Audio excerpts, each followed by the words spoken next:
natapos din ang alitan ng Iran at Israel. Parang dalawang magkapatid na nagrido. O dalawang magkamag-anak o dalawang magkaaway. Yung bang rido na palitan. Diba? Sa mga pamilya, magkapitbahay, nagkainitan, may nagsimula at may magtatapos. Yung iba, walang tigil hanggang di nagkakaubusan. At lapat na lapat nga ho yung pelikula ni Fernando Po, Dialogue. Umpisahan mo, tatapusin ko. Natapos nga. Sa 12 araw at yung areglo ni referee, inawat ni Donald Trump. Samantala noong linggo, nung tayo ay nag-emergency broadcast, ay tinira ng Amerika yung Fordow na isang pinaniniwalaang nuclear installation at doon daw ginagawa yung uranium enrichment ng Iran. So yun ang binanata ng Amerika, pinalipad yung mga B2 bombers, no? Very modern aircraft na panggera at tinamaan nga. Pero nung inassess nila yung damage, hindi naman ganun ka-significant. Pero yung deklarasyon ng Amerika, sabi niya, we obliterated. Talagang winasak na daw at hindi na magagamit. Pero lumabas sa mga larawan, sa mga visuals, hindi naman ho ganun kalala o hindi po significant yung pagkakasira o pagkakadamage nung nuclear facility na yon. So, gusto gumanti siyempre ng Iran kasi nga dun sa kanilang mentality, sa kultura, palagay na natin kultura o filosofiya na minana pa nila sa kanilang mga ninuno na tooth for a tooth, an eye for an eye. Nasa Biblia nga yun, di ba kay Moises? Ganun din po ang umiiral.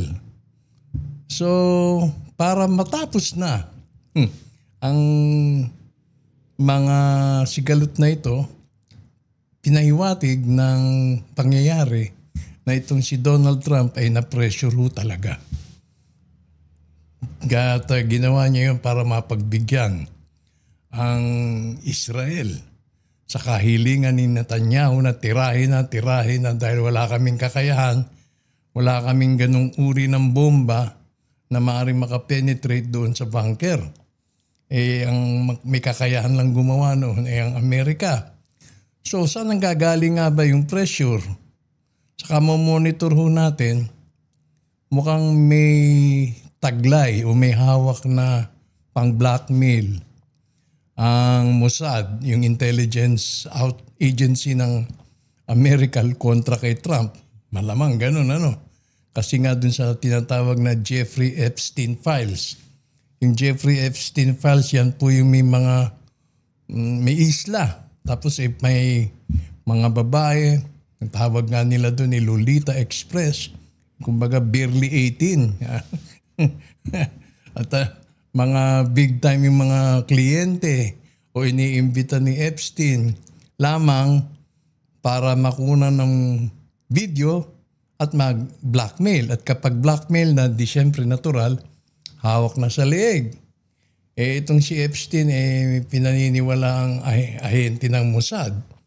So, isa sa mga prominenteng personalidad na sumabit, walang iba kundi yung si Prince Edward, yung kapatid ni Prince Charles.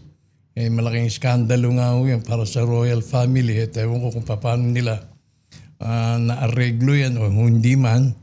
Sumiklab na ho yung iskandalo doon kay Prince Edward na yan.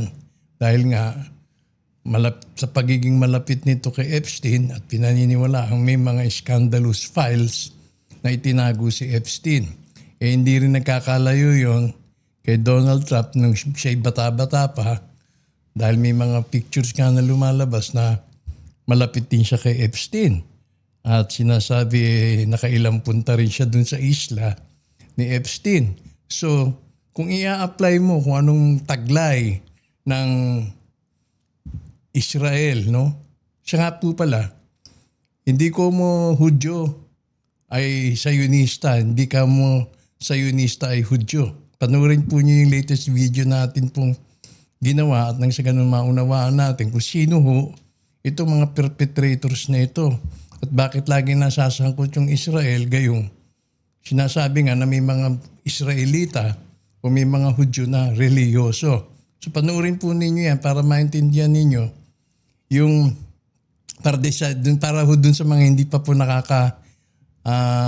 acquire ng mas malawakang impormasyon o kaalaman, makakatulong po yung video na yon para maintindihan natin ang pagkakaiba ng Zionista at mga hindi Zionista. Ako ngayon ko lang nga din ho yan naunawaan. So itong mga Zionista, ito po yung laging pinapatunog kapag pinag-uusapan tungkol kay Netanyahu.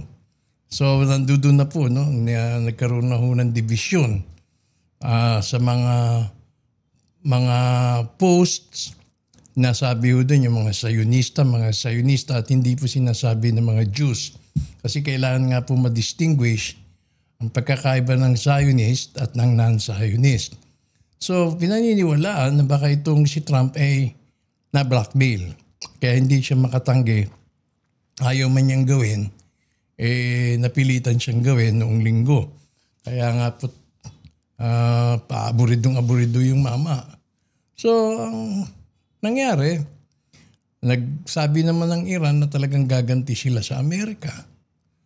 At nangyari nga, gumanti nga ang mga Iranian sa Amerika at tinira nila yung base militar ng Amerika na nakatalaga sa Qatar. Al-Duaid yata ang pangalan nun. And wala naman ng substantial o significant damage na nangyari.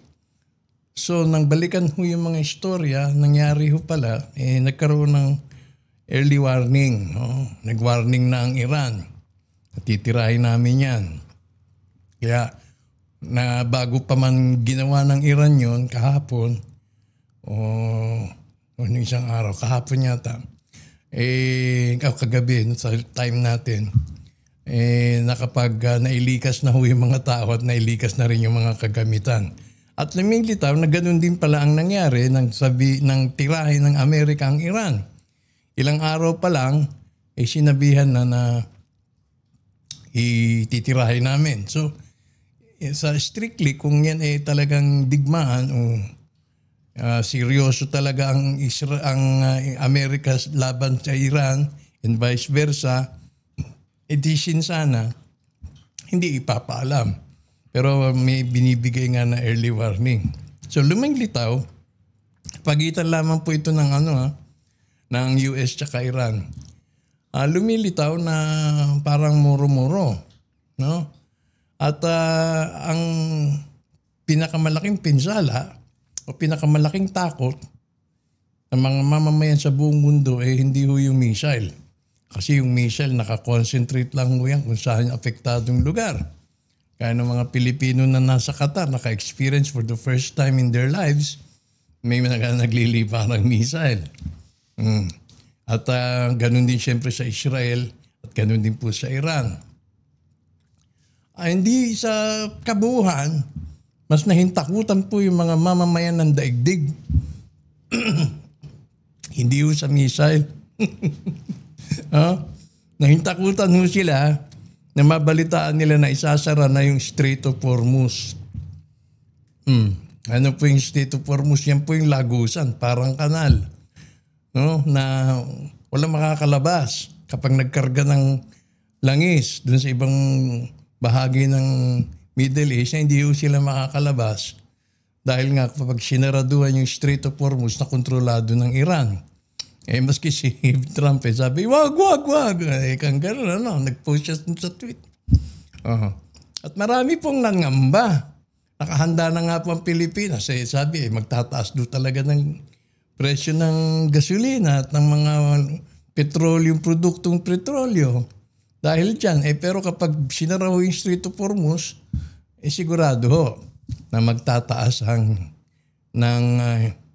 kumbaga ang pagtaas niyan magiging drastic. Meron po tayong video tungkol po dyan sa Strait of Hormuz. Pwede nyo pong balikan.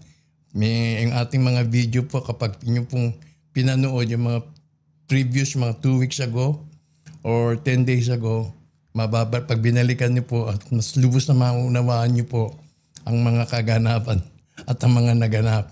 So ang aking tinatarget ngayon ay tungkol po sa Moro-Moro. No? At yung mga mock attack. At hindi ko po malilimutan yung itinuro sa history na nagkaroon nga daw po ng Moro-Moro. Kaya nga po na-develop yung salitang Moro-Moro, yung bang sarsuela yata stage play, no? Na nag-aaway yung Kristiyano at Moro, pero yun ay nasa entablado, kaya nga Moro-Moro. Nung panahon ng Kastila at Amerikano, naglabanan sila sa Manila Bay, sabi ng mga historian, tinuro sa atin, no? Tayo nasa elementarya pa lang, mga Moro-Moro daw yun. Hindi tayo, sa murang edad, hindi mo pa maintindihan Ano ibig sabihin ng Moro-Moro? Para hindi mapahiya ang kalaban. Nandun pa rin siyempre yung pagkadiplomasya. No? Sinasaalang-alang din po yan na saving face mechanism. Yung bang hindi mapahiya na natalo. Gaya nga sa Japan, natalo na pinasabugan ng Amerikano Pero yung emperador nila, lusot hindi daw siya may gawa ano bang pangalan si Toho ba yun? Anong general na yun? Yun daw may kusang gumawa ng kaguluhan. Anyway, nandun pa yung mekanismo na tinatawag na saving face para hindi mapahiya. Kaya nagsasagawa sila ng laban ng mock attack o lutong Macau. So nasa nangyari sa atin, siyempre hindi natin naasahan na ma-experience natin sa lifetime natin ang mga ganon. No? Ngayon, hindi ko inasahan na after 60 years, mawi-witness natin ito. No? Mawi-witness natin ito. Kumakaul yung aso ko. So, hindi po ito yung tulad ng panahon na wala pang social media, limitado ang balita, kung ano ang ifinid, anong sinubo, yun na lang ang ating ngunguyain. Pero ngayon, hindi. May mga source tayo. At ganun nga naman, pag tinignan mo yung mga kaganapan. So, Moro-Moro. Makatak. Moro-Moro nangyari. Bakit to? Nung sabihin ni Trump, mag-ano tayo, ceasefire na, ceasefire. Sige. Nandudun pa yung punto na tinatanggi ng Iran, tinatanggi ng Israel na tinatanggap nila yon. Pero nung magbigay na unang oras ng window kung kailan sila dapat umatake o ihintuan na yung atake, doon na po nakita na sumasang-ayon naman yung dalawang partido. At ang Qatar, ang nag-broker na magitan sa Iran para ito ay may sakatuparan. So nangyari, ang unang mock attack, ang Israel, siyempre talagang puspusan ko. Sabi kasi, sige habang bukas pa, habang hindi pa nagsisimula, banatan nyo na kung anong gusto nyong banatan. Pero pag dumating yung takdang oras na kailangan huminto kayo. So, ginawa ng Israel, talagang pinugpug nila ng pinugpug. Wala ako kasi pagkadating sa missile, limitado ang ng Israel, kaya ang kanilang power ay yung gumagamit sila ng military plane. Yung surface, air to surface, yung missile nila nanggagaling sa aeroplano sa taas, pababa. Mantala dun sa Iran, ang strength naman nila ay yung surface to surface missile, land to land. So, binanatan. Bang, bang, bang, bang, bang, bang. Ang dami. eh bago magsimula yung ceasefire, nagpalipad naman ang Iran bilang ganti doon sa huling atake ng Israel. Kasi gustong mangyari, ang huling babanat ang Israel. Wala naman yata sa hulog yun. Dahil ang naunang bumanat yung Israel Tapos sumagot lang yung Iran Tapos mahuhuli pa yung Israel sa pagbanat. Dapat ang huling halakhak, ang huling masuntok doon sa Iran. So netong mga 1 hour ago, 2 hours ago, nagkagirian na naman. Kasi kami nagpalipad ng missile, isang missile lang naman. Ay tinanggi ng Iran, di sa amin galing yan. Pero yung Israel, nakaano na.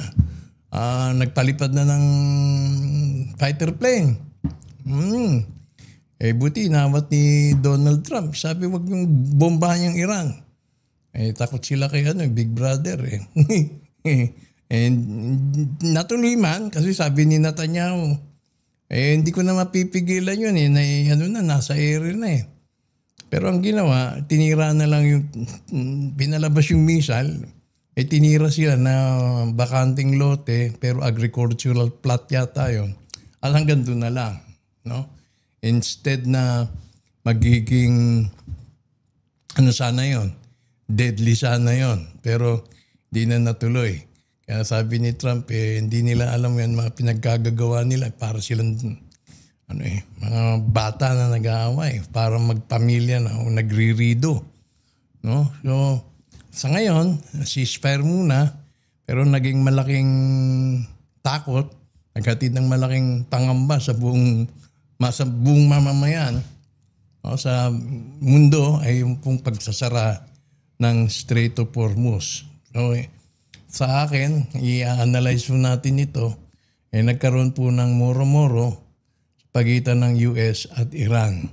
At si Donald Trump, aking palagay, at ganoon din naman ang opinion ng iba, ay na-pressure ho talaga ng Israel dahil merong pinangahawakang sikreto na ayaw nilang mabunyag kontra kay Trump. At walang iba po yung mapapasok hindi ko sinasabing yun na, no? Pero yung sasagi sa isipan mo ay yung mga Epstein files. Nandun kay Jeffrey Epstein kung sino yung mga prominenteng tao na naging kliyente ni Epstein, talagang lalabas doon, no? Kasi parang nangyari kung yung mga malalaking tao iniimbita doon tapos syempre nandoon lahat ng mga tukso. Fantasy Island pa naman Sino ba naman ang ayaw doon, masusubukan ng pagkalalaki ng isang malaking politiko.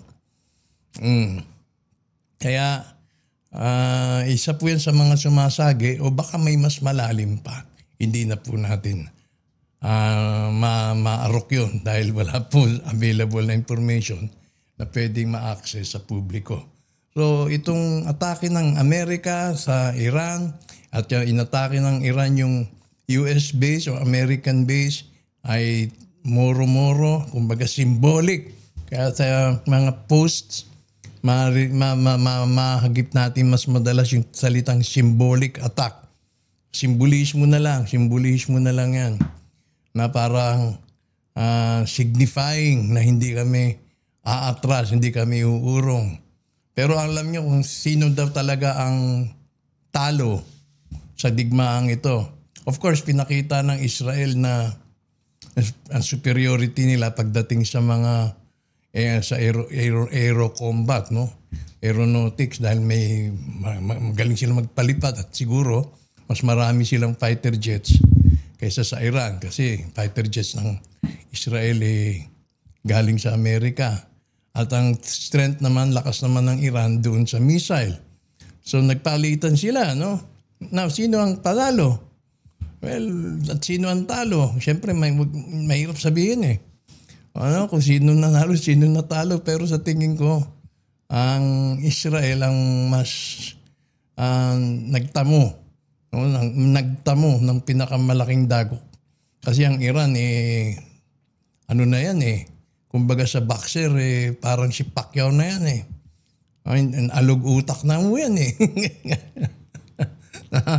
Parang si Pacquiao yan eh, naalog na utak, ensayado na yan. Sanay na yan dahil nagkaroon ng revolution nga sa Iran noong 1979 at syempre nagkaroon din sila ng digmaan kontra Iraq. Ang Israel wala. Panatag sila doon na walang gagalaw sa kanila. Hindi nila inaasahan na papaulanan sila ng missile. Kaya yun, devastated ang Israel at yun ang pinakamalaking dagok dahil unprecedented ho ito. Ibig sabihin, hindi pa nangyari sa kasaysayan ng mga Zionista. Yan, Zionist Israel. Yung nandiyan dyan pala sa Palestine ngayon, Zionist Israel. Panoorin niyo po yung latest video na in-upload natin sa ganun. Maunawaan natin. Kaya yung mga Zionista at yung mga non-Zionist ay hindi rin po yung magkasundo. Dahil pinaparatangan ng mga non-Zionist, itong mga Zionist na mga politiko tulad ni Netanyahu na lumalabag sa kautusan ng Diyos. At siya nga po pala, baka hindi ko ako makapag-live stream sa darating na Huwebes, hindi pakikiramdaman ko pa po dahil meron pa akong mahalagang pupuntahan sa Biyernes. Kailangan kong maagang magising o gumising ng maaga so magre-relax muna tayo. So, pero sikapin ko po makapaghatid ng mga update dito lamang sa K. Anton Reports.